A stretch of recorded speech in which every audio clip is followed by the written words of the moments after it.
Welcome to another round of Sit and Sips with Dr. Megan Rose, that's me. And this is a series of talks that we've been diving into a topic, spirit marriage, which I've dedicated almost 20 years of my life to studying and practicing. So for those of you who have been coming back week after week, or even were here last fall, thank you so much for returning. As I was just saying, off camera, it is a joy to have folks enthusiastically coming and watching and participating in these videos. I do them for you, and I'm so grateful to have you come back week after week. And for those of you who might just be joining us for the first time, welcome. This is week 3 of a 6-week series that arises out of my years of research and practice as a practitioner scholar of esoteric spirituality and religion. And tonight it's going to be a little bit of a different format. The format's going to be the same, but we're going to be a little truncated tonight. It's going to be about a 30-minute talk, and then we'll have a quick time for a few Q&A at the end, but I've got an interview right after this at 6 o'clock. So to give myself a little time to get prepped and transition for that. So as a gentle reminder, please turn your Zoom videos off and mute yourself until the Q&A time at the end. And this will really help with the recording of this for people that are watching it as a replay. So for those of you who have no idea who I am, and this is your first time to a Sit and Sip, I'm Dr. Megan Rose. And I have a doctorate in psychology from the California Institute of Integral Studies, and I have a master's degree in religion from the Graduate Theological Union, the GTU. And I am also I'm a scholar, but I'm also a practitioner. And my areas of initiation are ceremonial magic. I'm a Shakta Tantric practitioner, and I'm a senior apprentice in the House of Bree Fairy Seership Institute. So that's a little bit about me. And like I said, tonight we're doing things a little differently than weeks prior. I'm actually going to read you a chapter from my book tonight. It's a shorter chapter, and so I thought it would be manageable to read in one sitting. And it is the chapter on the West African Shrine Keeper from my upcoming book, Spirit Marriage, Intimate Relationships with Otherworldly Beings, which is coming out in just almost a month now. Woo, April 5th. It's got punted a couple of times. And I'll talk a little bit more at the end about what's going to happen in between on when it was going to normally be my release date. And now there's some other stuff that I'm planning until we get to the April 5th date. So stay tuned till the end. All right. So without further ado, the West African Shrine Keeper. Madrone is an initiate in the African indigenous tradition of the Dagara people of Burkina Faso, brought to the West by elder, author, and teacher Dr. Malidoma Somé. She serves her spiritual community as a Tingan Shrine, a tree shaman, and is married to an elder and diviner in the Dagara tradition. Together, they are cultivating a Dagara-based spiritual community in the San Francisco Bay Area. Madrone is a successful investment advisor, a financial planner, and she holds a master's degree in psychology. Madrone and I had met socially a few times, and I knew of her work in the world helping people find a spiritual and heart-centered relationship to money. I was thrilled to discover she had recently entered into a spirit marriage through the Dagara lineage, and that she was willing to talk to me about this initiation. So we sat down in her home to discuss the protocol and process for spirit marriage in Dagara land. I brought traditional Dagara offerings of milk and honey for her and her spirit spouse, and she generously invited me to accompany her to visit the tree shrine for her spirit spouse, Tingan, and give him offerings. The Dagura Cosmology. Madrone is married to Tingan, the Father Earth spirit in the Dagura Cosmology. She was introduced to Tingan through her husband's teacher, Dr. Malidoma Somé, whom she met some 7 years ago. Somé has been working to establish the spiritual technologies of Dagara land on the west coast of the United States for the past 10 years. Madrone explained that in Dagara culture, developing a community or village requires installing specific shrines, and the first is the Tingan Shrine.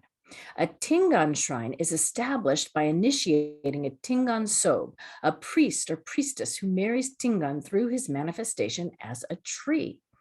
This is because a tree represents the vertical axis around which the community can revolve. In Madrone's case, Tingan is a giant redwood tree living on public land in the Oakland Berkeley Hills, where she has installed a shrine to him. Madrone clarified that the word sob means job. So the title Tingan Sob means literally, quote, the person whose job it is to tend and feed the Tingan Shrine. There are different types of sob in Dagara land. Calling Madrone a Tingan Sob is basically designating that her role within her community is to keep that shrine and mediate its energies for the group. Tingan connects the community to the masculine energy of earth as father versus the vertical axis, via the vertical axis of the tree. This masculine energy is the natural complement to Timbalu, who makes available the feminine energy of earth as mother through the horizontal. So Timbalu as earth, which is abundant and easily accessible, whereas connecting with Tingan requires an intermediary. So Timbalu is earth, and she's easily accessible, whereas connecting with Tingan requires an intermediary. Madrone says that to contact Timbalu, quote, you just need to put a pile of dirt in a mound, put your hand on it, pour some milk, and you're in contact with Timbalu. Anyone can go to Timbalu. It's like the mother's womb, the unconditional love of the mother, end quote. However, to speak with Tingan, one needs an intermediary to help navigate his powerful energy. Tingan is like a discerning father figure that helps keep the balance in the community, specifically maintaining the balance around wealth, health, and well-being. Timbalu as mother is unconditionally nurturing and accepting, whereas Tingan as father is more concerned with justice and discernment. I tell Madrone that in my research, a balance between justice and mercy, boundaries and compassion has proved to be an important theme in many systems of personal transformation. I find the ritualized way that the Dagara engage this dynamic to be both embodied and practical.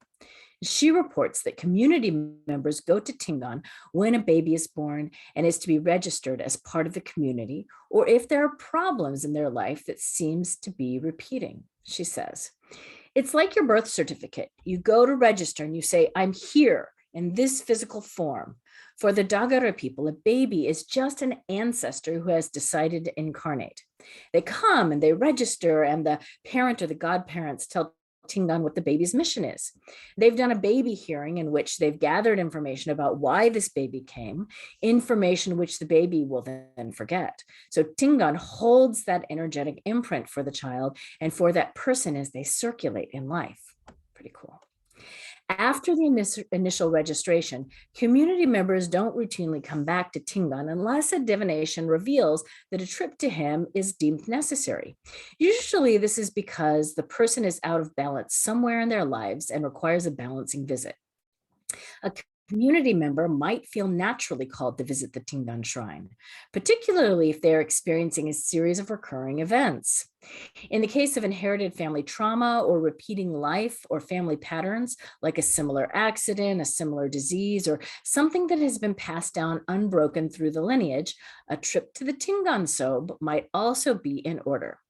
All things cyclical and recurring are related to Tingan. The proposal. Madrone points out that she is only one of two Tingan Sobs in the Bay Area. The other is a male elder in the tradition who received guidance to become a Tingan Sob intuitively after a 14-day advanced initiation. Madrone was specifically invited into her role by Dr. Somé. She explains, I was actually presented with the invitation to become a Tingan Sob, partly because Malidoma felt that in the Bay Area, there needed to be both a masculine and a feminine energy. Normally, the Tingan Sob is a man. I'm the first Tingan Sob to ever exist, especially outside of Africa. We've been doing a 3-year intensive training with Malidoma, the indigenous African spiritual technology training. And last October, which was in this interview 2013, I was given the invitation to step into this role and told that it would require marrying Tingan. Coming back to your question of how did this come into my life? It was kind of dropped into my lap. My human husband thought I was going to be overwhelmed by it, but really it didn't feel any different to what I was already doing in my community. At least that was my initial feeling, so it was easy to say yes.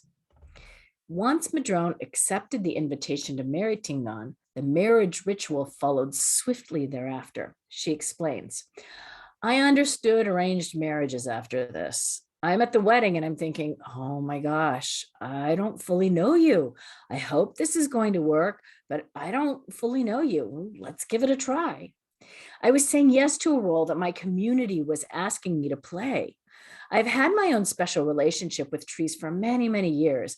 I remember back in the day when I was a grad student in 2007, writing the trees a contract and saying, I actually work for you. If we get people to go through less of you, like consume less paper products, then my work is done in the world.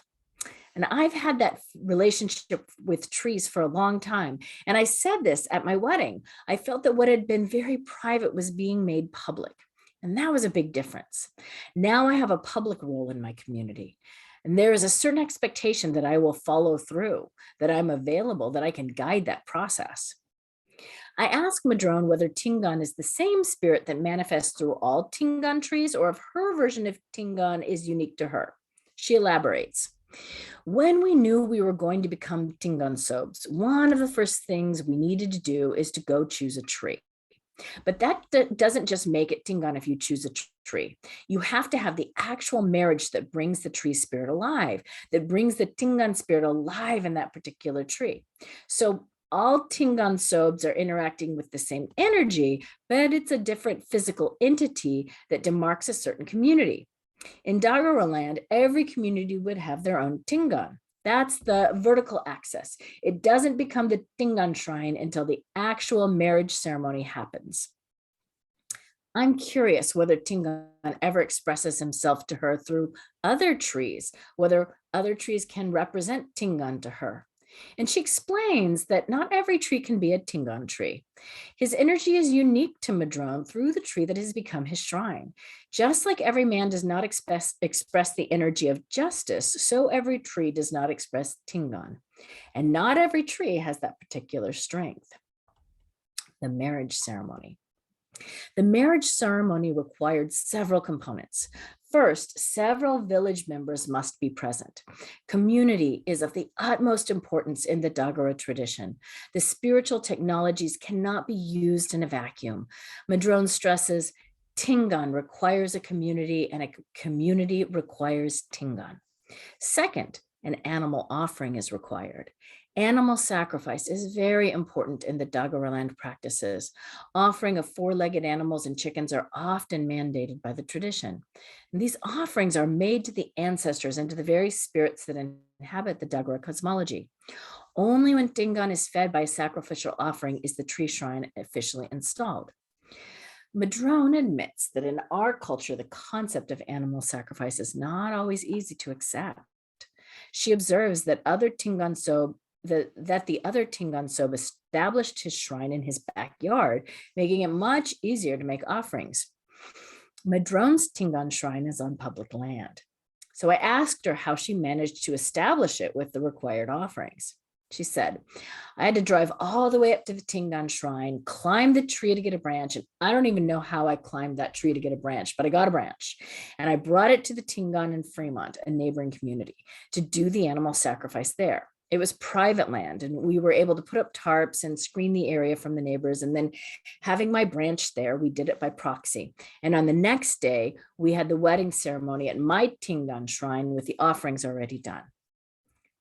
I am struck by the importance of the animal sacrifice. Based on my interviews, I noticed that it is a key element in many of the traditions that practice spirit marriage. I share this with Madrone, and I observe that the animal sacrifice is never frivolous, but it's truly a sacrifice, a making sacred of the animal offering. The animal's life is handled in a much more ethical way than it would be in, say, a slaughterhouse. The animal's life is revered and all the parts of the animal are used. To me, this approach indicates a more integral relationship with the animal than buying sterilized meat in a plastic container from the grocery store. Madrone agrees. She says, "My daughter, who is 4, knows how to skin a chicken. We would be eating a lot less meat if that's how we got our meat, if it was through ceremony. It's a lot of work, and so you don't take it for granted. You consume all of it and you're grateful for its life." The marriage ritual itself closely resembles a human wedding. The Tingan Sob is dressed in white and there's music and feasting. Vows are exchanged, but because Somé is not himself a Tingan Sob, he couldn't tell Madrone exactly what kind of vows to make. Instead, she had to base her vows on her own personal commitment to Tingan. And this was informed by another important aspect of the marriage ritual: surrender. The Tingan Sob is asked to lie face down on the earth in front of the Tingan tree, and then a Dagara chant is incanted above them. The Sob is surrendering to that entity, surrendering to their energy, and opening themselves up to be guided as to how the shrine will need to be cared for. Another important part of the marriage is the celebration. After the offerings are made and the rituals taken place, the community has a potluck and the meat of the animal that has been sacrificed is consumed. The focus is on gratitude for the animal's life and the auspicious event that has brought the community together once again. The community. Community is such an important part of the Dagara spiritual technology that its whole system has been designed to work best in the context of relationships. Madrone underscores this fact by describing how she's been deeply supported by her community in her role as a Tingan Sob, even though she's been required to navigate much of that role intuitively. She says, "There's tremendous support in the sense that Malidoma brings the Dagura cosmology and it holds me. My husband is an initiated elder, so I know that he holds me. I felt very much held by the elders of that community, but none of them are Tingan Sobs. I've had to figure a lot of it out by myself." I had another elder visit us. We sat down and had a conversation about what a Tingan Sob in New York is like and what are some things that he's developed. So I do have that person to reach out to, but a lot of it is just connecting to my intuitive guidance. What is this energy and what does our community need? Because that's the one thing that the Dagara people in Africa don't know. What is this Bay Area community, this West Coast village that it's birthing? The Dagara village in Burkina Faso energetically supports their US communities. There's a bridge between the two cultures, and the elders in Africa are aware of the goings on in the United States. And when people come to visit Tingan, they're asked to come with offerings that match the intensity of what they're asking for. And then a portion of those offerings are then sent back to the village in Burkina Faso. There is an ongoing financial connection between the communities and an understanding that what is being created in the United States is also meant to help support the Dagara village in Africa. Thus, the non-African communities can honor and uphold the lineage stream from which they are benefiting by making sure the people from whom they receive their teachings are well cared for. The function of a Tingan Sob. After Madrone's wedding ceremony, she extended an invitation to the community to come and register with her at Tingan. And that entails sitting together at the Tingan tree, sharing why they've come to register, and stating what they want to establish as their purpose in the community. Tingan is a place of community wealth, so the intentions registered with Tingan are held and witnessed not only by Madrone, but ultimately by the larger community as well. Madrone records the intention, and then together she and the person make an offering to Tingan. Madrone presents the person to Tingan and opens herself to intuitively receive any messages from Tingan. Registering like this means they are committing to a formal role in the community. Madrone offers the first Friday of each month as open time for community members for her to come to her to visit Tingan.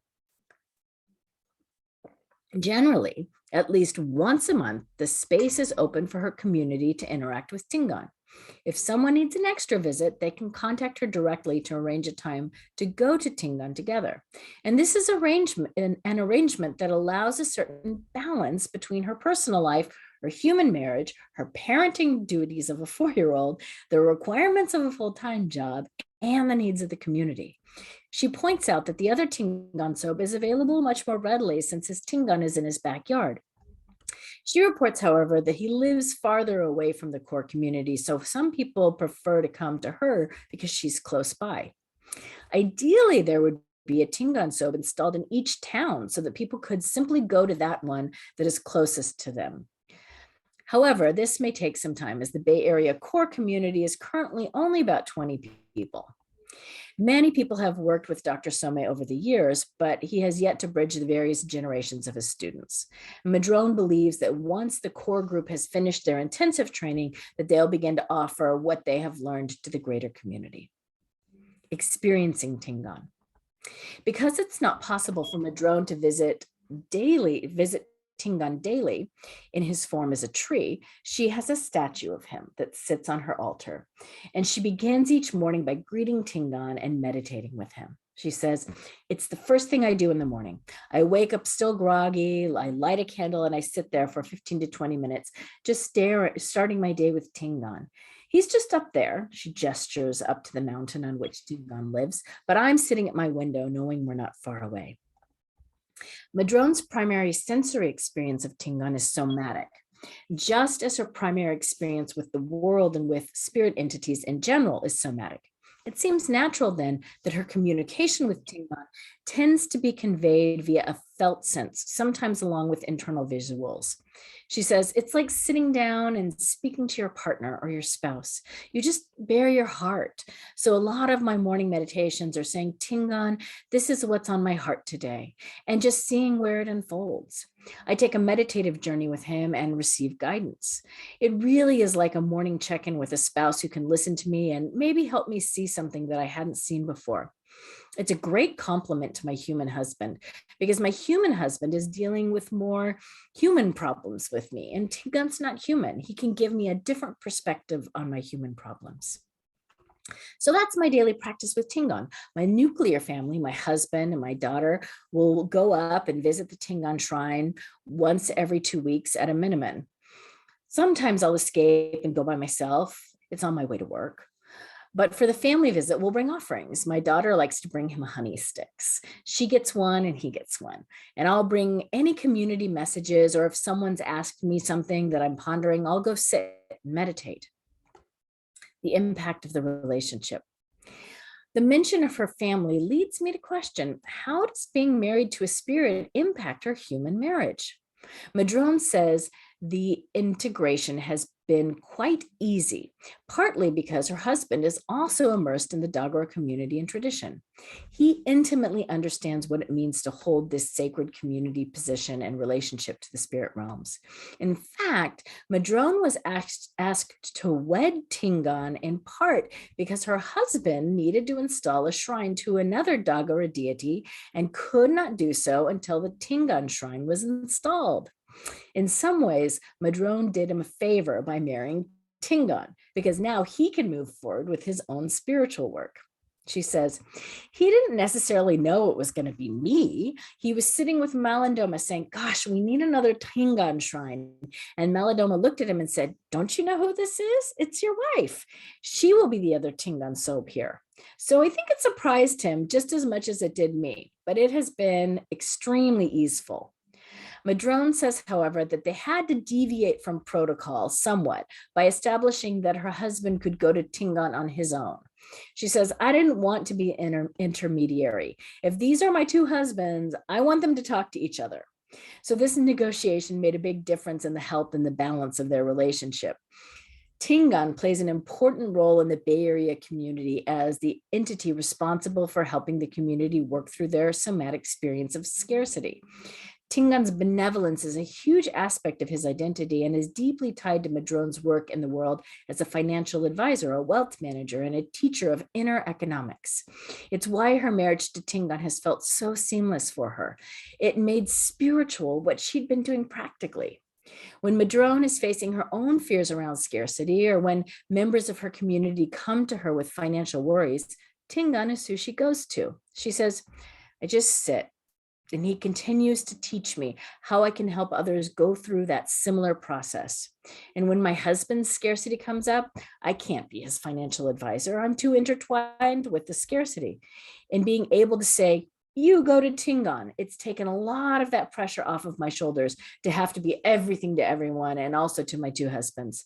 Tingan is really just a part of our family. The marriage requirements. Madrone is required to perform a yearly community celebration at Tingan to honor their anniversary. Her biggest requirement is to ensure Tingan is fed. How, when, and what he gets fed is up to her intuition. For example, when the drought was happening in California, she felt led to bring a lot of water to Tingan. Other times, she simply has a feeling that he needs an offering. So she goes to him with her husband to make an offering. Offerings are also sometimes prescribed in a divination, but primarily she experiences Tingan's needs manifesting organically. She said, there are things that we do on a ritual daily basis that make us feel balanced. And for me, that's every morning lighting my candle and sitting with Tingan. My day hasn't started until I've done that. Sometimes I get a sense of something happening in Dagara land, and I will see if there's a ritual that needs to happen to get you back in balance. And then it's the pouring of milk for 20 days in a row. That's been my experience. Follow the flow of life in the moment. In Dagara land, there are 3 types of divination. This section is called divination, by the way. So 3 types of divination. Different types of divination. Some, like candomblé voice divination or channeling and bone and shell reading, sound very familiar to me from my study of American folk magic, specifically conjure. Candomblé voice divination is done through the merging of the practitioner with the candomblé, the playful little people of the Dagura Cosmology, and the delivering of messages in the candomblé's voice. Bone and shell reading are a process of divining messages through the patterns that objects make in relationship to the 5 elements. Given the many different spirits and types of divination for approaching the spirit realms, I was curious about how one decides whom to ask for divination. Madrone explains that the various diviners in the community are the first to be contacted with something is off in one's life and one needs clarity. Madrone is also quick to point out that her role as Tingan Sob is not a divination role, even though she speaks for Tingan. She says, if someone comes to register, they'll tell me their name and their physical location, and then I'll ask them questions. What is it that you're requesting in terms of wealth, health, well-being, community? And one of the first questions I'll feel prompted to ask on behalf of Tingan is, what do you take responsibility for? Of all of this that you're asking, if I were to flip it, what do you take responsibility for? Part of what I do through Tingan is to balance that justice. So it's not just asking, it's stepping into and stepping forth. A lot of what I do is through question and answer, more than divining. I'm not channeling the divining energy. To some extent, when I'm listening to Tingan's messages, I'm channeling divination, but they don't come to me for a divination per se. They come to me to set things in balance. Madrone says her husband is both a bone and shell diviner and a candomblé voice diviner. Often in his divinations, he prescribes a sweep, a ritual performed to clear the energy field using a fertilized egg. People who need a sweep often go together and do the ritual at the foot of Tingan. The Tingan Shrine has now become an important place for various community gatherings and rites to take place. I note that the egg sweeping is also an important ritual used in conjure practice. Madrone asserts that the reason Malidoma Somé calls his workshops indigenous African spiritual technology is that these are not just folkloric practices. They are a technology integral to African tribal culture. And although different from the kind of Western technology we are accustomed to, it cannot simply be discarded or discredited. Madrone points out that many of the same technologies are used in traditional religion, though by different names and means. In the Catholic Church, for example, incense is used to sweep the practitioner's field of awareness and holy water to cleanse and purify the practitioner. Also, I shared that in my 30s, I had realized that my Pentecostal Christian childhood had been very psychomagical. Anointing with oil, laying on of hands, speaking in tongues, all these rituals have their counterparts in African traditional religion and in indigenous spirituality in general, although I imagine most Pentecostals would kind of cringe at the comparison. The benefits. The first benefit that came to Madrone as a result of marrying Tingan was a deeply grounded sense of belonging. She says, I've always struggled with that in my life because I was bicultural. My family is from South America, Colombia. I grew up in New Orleans. I always had this feeling, I'm not from here, I'm not from there. I went to high school in Colombia, but I was La Gringa in Colombia. I lived in Oaxaca for several years, and I spent journal after journal writing about this. But I don't feel that anymore. I feel that with Tingan, I've totally found my home. I totally belong here. This is my land, and it doesn't discard any of my other lands, but I'm not searching. That feeling of searching for a sense of belonging is gone, which I never anticipated. Madrone's search for belonging has now been replaced by a sense of being rooted and connected to the community that she serves. She explains that now when she travels, she can't leave for too long or she begins to feel homesick. I couldn't imagine living abroad for 6 months now without having a very serious conversation with Tingan. When I do leave, oftentimes I feel like Tingan is extending his branches to me where I'm landing. There's really never a disconnect. Madrone says Tingan has given her a, quote, sheath of protection, a sense of belonging, a ground to surrender to. Madrone's work in the world is focused on helping her clients develop a sense of wealth, enoughness, and abundance. Therefore, Tingan, as the embodiment of wealth in Dagara land, has become one of her biggest teachers and allies. She is never alone in the journey of exploring these themes with her clients, for herself and her community. Tingan is the axis that holds her, as well as everyone else in her community, in balance. So I'm just noticing the time. And we've gone for about a half an hour, and there's still a little bit more left in the story, but I'm gonna invite you to finish it when my book comes out. So a little update, the ebook is coming out next week on the 1st, that's the ebook, and then the print book will come out on April the 5th. And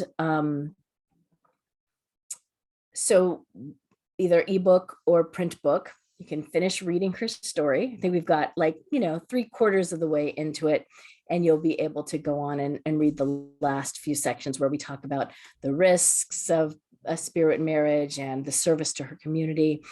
And for those of you that have stuck around to the end, thank you so much, because I'm really excited to announce that I'm actually adding a bonus sit and sip, since we've got a few weeks in between when the 6 of these scheduled ones end. There's like a 2-week gap and the book comes out. So on Thursday, March the 24th, I'm going to be having a special guest from Dagara land, live person, coming and talking about their experience of spirit marriage. It's not Madrone, because Madrone is requested anonymity, but we're going to have poet, feminist, scholar, and educator, and cowrie and voice diviner in the Dagura tradition, Dr. Monica Modi.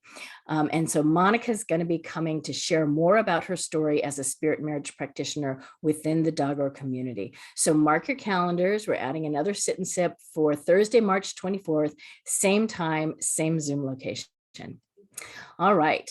Thanks so much for staying until the end. Next week, we're going to be talking about the Washington, D.C. witch doctor. Ooh. And I'm going to have actually another special guest next week. All these fun special guests. Caroline Kenner is coming on to share her story. So she'll be on live next Thursday evening. And I'm going to stay on now for a few more minutes. If there's any questions or comments, or if you just want to unmute and unvideo, bring yourself back on the video and say hi. The reading portion and the presentation portion of the presentation tonight is now over, but thank you for sticking around, and I'm going to stop the recording now, but we will stay on to answer any questions that you have. So much love. Mwah.